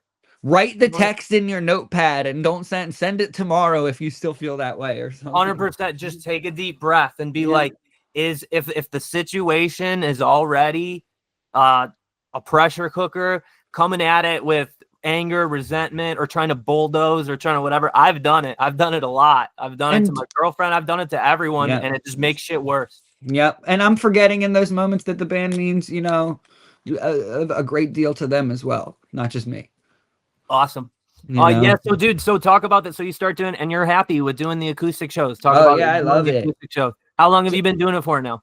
It's super punk. I don't know, 8 or 9 months. And then I just have been home recording the songs I write with an acoustic guitar, and putting them out, and people have been like digging it, and then kind of like fucking with some like electronic music too, but just putting them together on the same EP.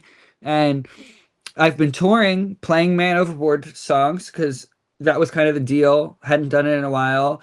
But now I'm about to go on tour with Reggie in the Full Effect, and I'm gonna the aim is over the next few months, as I keep releasing solo music in life, to transition these shows into a mixed bag where you're pretty much going to see Zach play Zach songs, but you know there's like the 4 or 5 Man Overboard bangers that you know I'll play. Totally. And have you always been doing the solo shit? When did you start doing the solo shit? Well, here's the thing. I started doing it immediately out of like an urge to do it, like a void, to fill a void, but it was always as soon as Man Overboard stopped. But that was as soon as the baby started coming out. But that was with a different intention. That was just like, who cares about this? Blah, blah, blah. Throw it out in the universe. See if it works. My band's going to be back soon in like 12 months. And that's not what ended up happening. So then there was this like grand reassessment where it's like, okay, my name is Zachary Ross now. That's like the artist name. Like, I have to take this shit serious. Or this is my main band. You know, like, it's with the end. I started releasing it, which is funny because my recording quality went down as my intent went up with releasing it. But I think that's because everything you know what kind of like music kid I am. I like realness, and I like punkness. As I started putting more of my heart into my solo shit, they became sounding more like basement recordings and stuff. But that's been some of the shit that people have been resonating the most. And I've found that for that, maybe I don't give people enough credit, if you know what I mean, if that makes sense. Yeah, definitely. Do you know what I mean? So that's awesome. So when you finally realized I could do the Man Overboard stuff, you had already known that you were going to try to transition to start doing your solo shit. Yes. So, and you were able to concoct that in a way where you go, okay, I got a way where I can get up on this ledge to put this flag up here and then climb over here. Yeah, and I couldn't realize and I couldn't have that vision when I was clouded by anger, kind of too. 100%, dude. Same way. Talk about that a little bit. Not the anger part.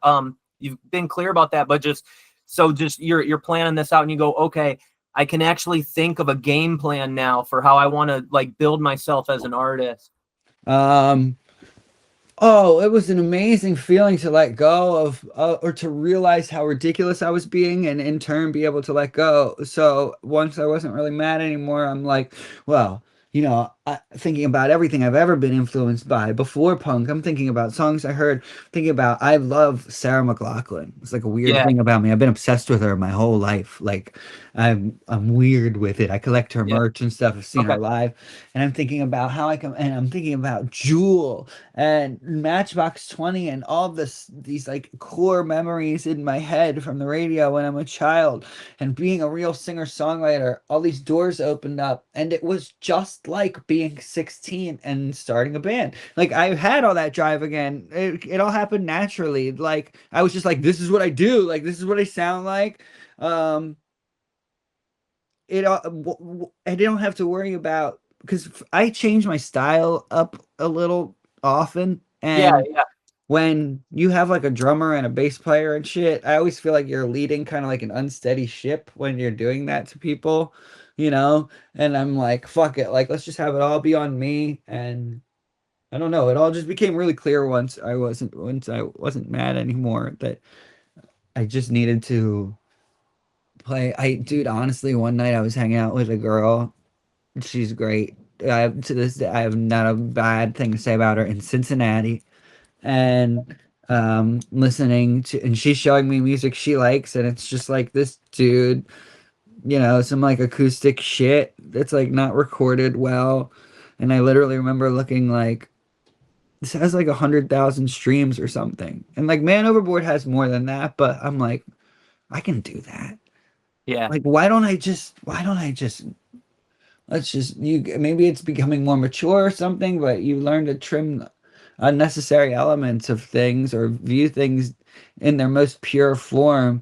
And all I want, and all it seems the people who supported me all these years want from me, is for me to be able to get a song out. And at this moment, it's just like, we just need a guitar for that. We could always grow, it could always expand. That could always, hopefully 10 years from now, going to see a Zachary Ross concert, I'll have an acoustic, but there's a drummer behind me and someone with a piano and some backup singers who are female. That would kick ass. Like, I would love that. But I would love it to start. My vision is that forms from this grassroots guy with an acoustic thing. And you're the foundation of that. Yeah. Yeah, dude. Dude, I love hearing you share that. I went through the same thing too, where after I felt like I was at a dead end with the band, with bands, that was when I really started. I did the same thing. I was like, bro, I fucking love Britney Spears. I fucking love all this. And then I was like, bro, I love Max Martin. Like, I love everything Max Martin. And I'm like, all of this is like so ingrained in my psyche from just that. And even when I talk to you about like that MySpace era, I'm like, dude, like, I remember like witnessing that, but like my heart was closed to like participating in it, because I had these walls up about my insecurities, and I couldn't like just give into it and appreciate it for what it was. And now that things go the way they are, I took that for granted, and I don't want to take that for granted anymore. I want to go back to that place of like childhood innocence, that where I just felt so alive from hearing the music I really loved before there was ideas about, so-and-so needs to be a certain way, or before there was any elitism, or there was any like just rules on it. I'm like, I want to get back to how I felt when I was a kid, and I just felt alive from hearing music I love. Yeah, that's what happened to me with this stuff. That's exactly what I mean. It's like closing the book on that whole journey of right and wrong and being cool and everything, and going, okay, this is the complete product of what I am, and this is the product of that product. I don't know what to tell you, folks. Like, I'm done. Like, I'm always like discovering new music and stuff, but I feel confident in just drawing inspiration from, I just opened my iPad thing. In whatever I like. And a lot of times for a guy like us, that's going to be the stuff from when you were really, really younger, because we're waking up from this long nightmare where everything was about like had rules and how cool you were, and everything had levels of clout and stuff, and you've been thinking like that since you were like a tween, probably. Yeah, that's exactly how I was. Yeah, you know what I mean? And now you're finally like confident enough in yourself. Like, I think I didn't like emo music before I liked it. I think I didn't like it because I felt like I could do it, but I just wasn't. You know what I mean? Yeah, it was like an insecurity. Like now I'm like, oh, I understand like how to do electronic music, and I need to, it frustrates me. I have just like, I just have to get through that instant gratification. For me, it was easy with metal, grindcore stuff, you know what I mean? It was so easy to get, not so easy like as it is, but now it's like, it's so minimal in what it is that I got to a point where I could master it. But then that was when, once I felt like I had it all figured out, that was when the learning died, and that was when the magic died, and that was when like that childhood innocence, and that's when all of that died, and I moved away from that, and that was when I became just a drill instructor. That's when I became authoritarian about going about things. And that was when I had falling outs with people, and I don't blame them. So I had to get away from that, dude. I mean, it's so, I'm so grateful that you would share that. And I love you on that, because unless, I mean, you've been doing this for a long time. I've been doing this my life. You know what I mean? I made decisions throughout my entire life to have this as the center point of my life. So people don't get it. Like, it's a lot of people don't get it when you haven't lived it, because you have to just go through all these stages to even understand, to get to that point. But I think that's the PowerPoint where you're at. Yeah, exactly. They're not bad people for not planning their lives around it. No, it's my thing. I don't blame anyone for anything at all. But I mean, but that was what was wrong on my end, is like, I can't be dependent on someone else to actualize my vision, like, because only I can put that in there. I need to be the foundation of everything I do. And then any relationship I have after that can be reciprocal. Yep. And I have my own thing, and I don't need to goad you or force you into doing something because I need it done. I'm good on my own, but when I hang out with you, we can make something awesome together. Yeah. I don't need you. Yeah, exactly. It took me a while to get to that point too, because I was also my mom, dude. I left this out too, not to like whatever, but when I was like wigging out on them, my mom died like in that time too. So I was like not fucking having it. You know what I mean? Yeah. No. Same thing. You got your own shit going on. Exactly. And you're like, dude, I'm sure you're like, dude, I just want to go play a fucking show and not be stuck here with all this. Exactly. But they don't get that. They're happy at home.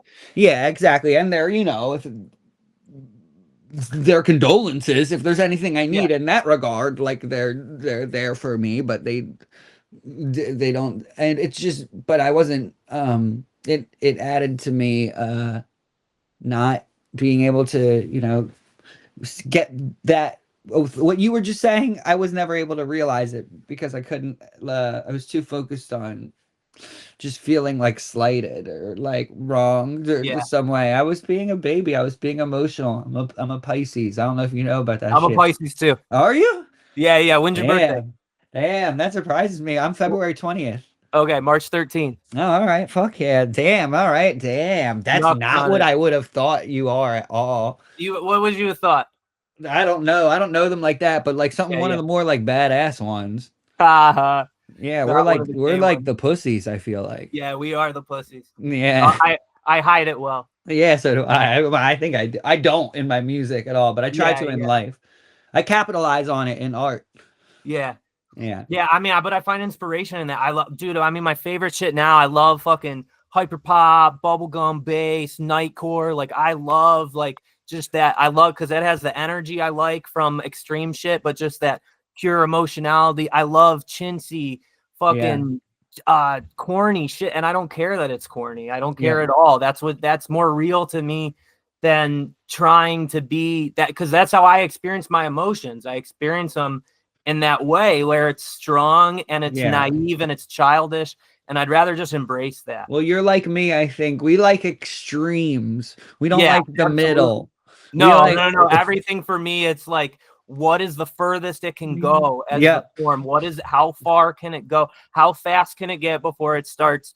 Even if that means like extremely, like, even if that means a rainbow, a unicorn in front of a rainbow shitting out an ice cream cone with like I want extremely fucking corny, extremely girly or poppy. I want extremely brutal. Like, I want my death metal to be about like the most fucked up shit. That's like, you know what I mean? I don't have anything to prove. I love Britney Spears and I love Devourment. Yeah, exactly. You know what I mean? Like, I love extremes in music. I like my rap. I like my rap savage. I like my metal like offensive. I like and then I like my like emo and pop punk to be like cute and good as fuck and powerful and emotional and real.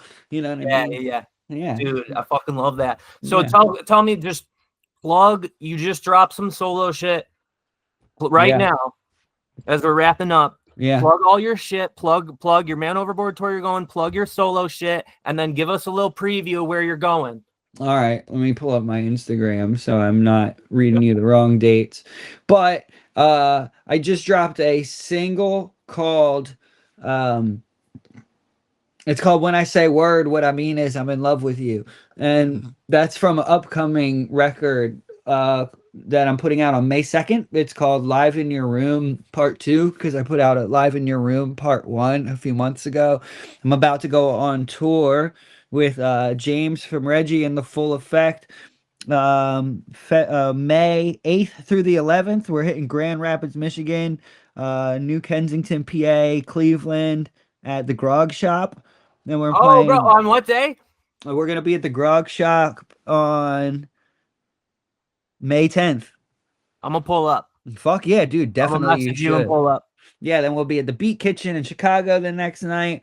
And then like a weekend later, we're gonna do Philadelphia, Baltimore, and like Queens, New York. But my name on Instagram is Zachary Ross. The O is a 0. So you can find the dates and shit on there. Type in Zachary Ross and the Divine wherever you like to listen to music. That's my solo shit. And at these shows, I'm gonna play mostly Man Overboard stuff, but I'm gonna play a few songs from my new solo record too. Dude, awesome. And Yeah. then dude, May 10th, you're at the Grog Shop. Yeah, May 10th at the Grog Shop in Cleveland, Ohio. Reggie I'ma and the pull Full up. Effect. I'm gonna pull up, we'll smoke a blunt. Fuck yeah, dude. Let's do that.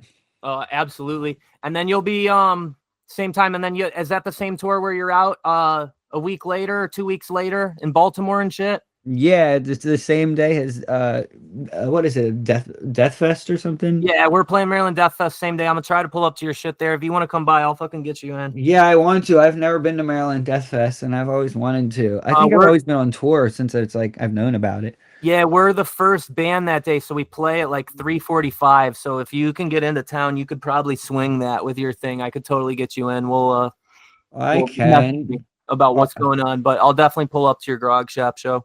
Fuck yeah, sounds good, brother. So what can people expect from you moving forward? More Zachary Ross? Yeah, more. I plan to make indie music, be it with my drum machines or my acoustic guitar. I'm really inspired by and I always have been, but I'm leaning into my inspirations of shit like Tegan and Sarah, Mates of State. Okay. I want to be the singer-songwriter. I want to hit my final form. So yeah, they should expect EPs and probably an LP at some point, and shows as far as so I work for baseball, so during baseball season I chill out and I kind of record at home, and then as soon as MLB goes down for the year, I'm out doing my thing. Bro, fucking awesome. Oh, dude. yeah. Zach, thank you for being patient with me while I set my shit up. Yeah, no problem. Thank you for kicking it with me. Thank you for having me, dude. It's a pleasure. It's truly a pleasure. I've been on so many whack ass podcasts and interviewed by so many dipshits in my life. You have no fucking idea. And like to be on anytime I get to be on a show that I actively like support, it's very fun for me. So like, dude, I appreciate that because I'm new to it. I mean, this is only, I don't know, maybe this 8th one I did or something. I definitely haven't been doing this for a long time. Yeah, but the whole thing you're doing right, the YouTube, everything, bro. Much respect. Yeah, you too, brother. I got that in my phone. May 10th, you're at the Grog Shop. Yeah. Yeah, bring friends and shit if you want. Fuck. Dude, I'm gonna message you for sure. I'll pull up with some weed. Yeah, sounds good, brother. I'll be there. We'll get fucked up. It'll be fun. Hopefully not too fucked up so you can play. Yeah, I make it work. Good. Yeah. It makes me funnier. Dude, okay, awesome. I'm gonna wrap it up. Sick. Bro, anything else you want to plug before we go? Nah, man. Go check out my shit. Zachary Ross. Fuck everybody else. You fucking heard it here first.